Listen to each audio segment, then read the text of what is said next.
Good afternoon or good evening. I'm Acting Commissioner Rich Worley. Joining me today is Chief Administrative Officer Leach and Deputy Commissioner Nate Out. Just before 5:30 p.m. this evening, our officers saw an individual who they knew was wanted on a warrant. They attempted to engage the officer. He fled from officers.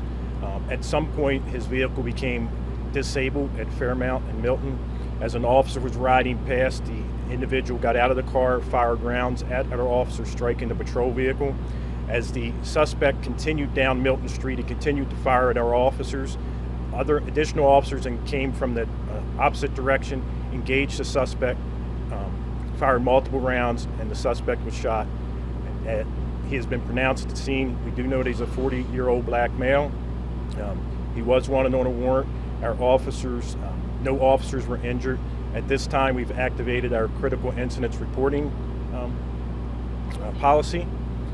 We are, as you can see behind me, it is a quite extensive crime scene. Our men and women are going to be here for a very long period of time. We're working here with our partners from the Department of Justice, Attorney General's office, and we've notified the consent decree monitoring team. And we'll be working alongside of all of them. Can't say enough about the bravery of our men and women going out there every single day. This individual was firing an automatic weapon at our officers. He dropped that weapon and he actually got a second weapon and was getting ready to fire a second automatic weapon at our officers when he was shot.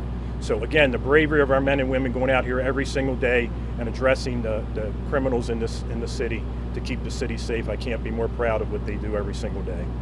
With that, we will take questions. At this time, I'll be leading questions. We're going to start this way and make our way over. So we're going to start here with WGZ.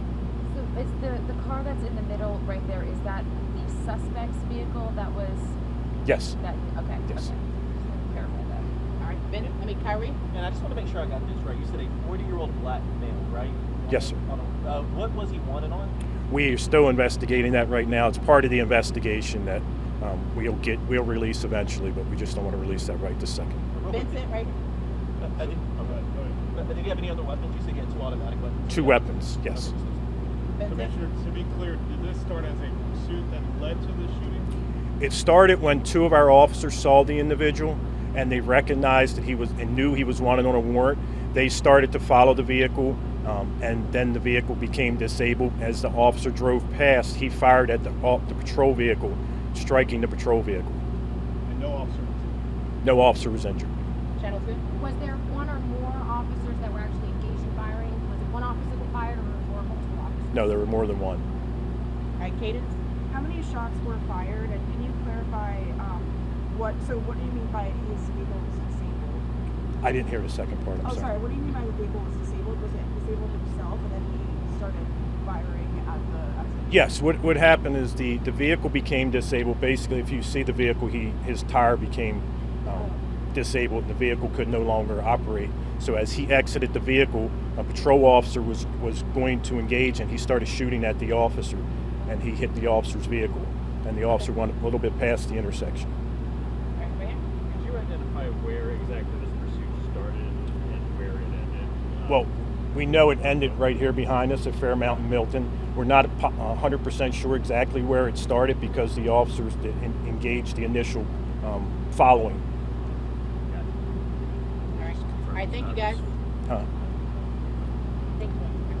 As of October 2021, the Maryland Attorney General's Office investigates any fatal police-involved incident that occurs throughout the state. As standard procedure, Baltimore Police Department notified our office this evening of this officer-involved shooting. Our team of investigators are on scene.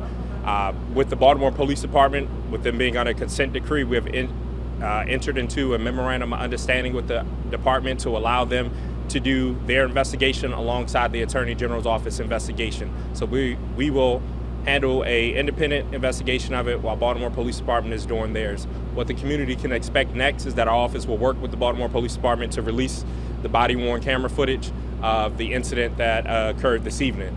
We will also work to identify the involved officers and the decedent from this evening's event.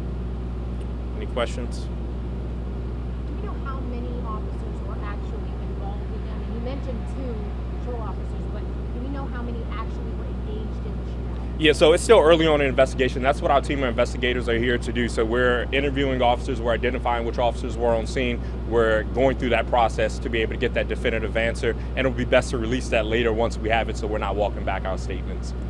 And do we know the person or the suspect exited the vehicle and then started shooting, or was he shooting from the vehicle? That still early on in the investigation, I can't confirm, but I can say that the shooting happened both outside in the general public, as you be able to see by the crime scene. Do you know if he was declared deceased at the scene or Yeah, so he's pronounced deceased here at the scene.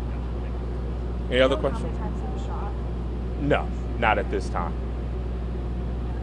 All right, thank you.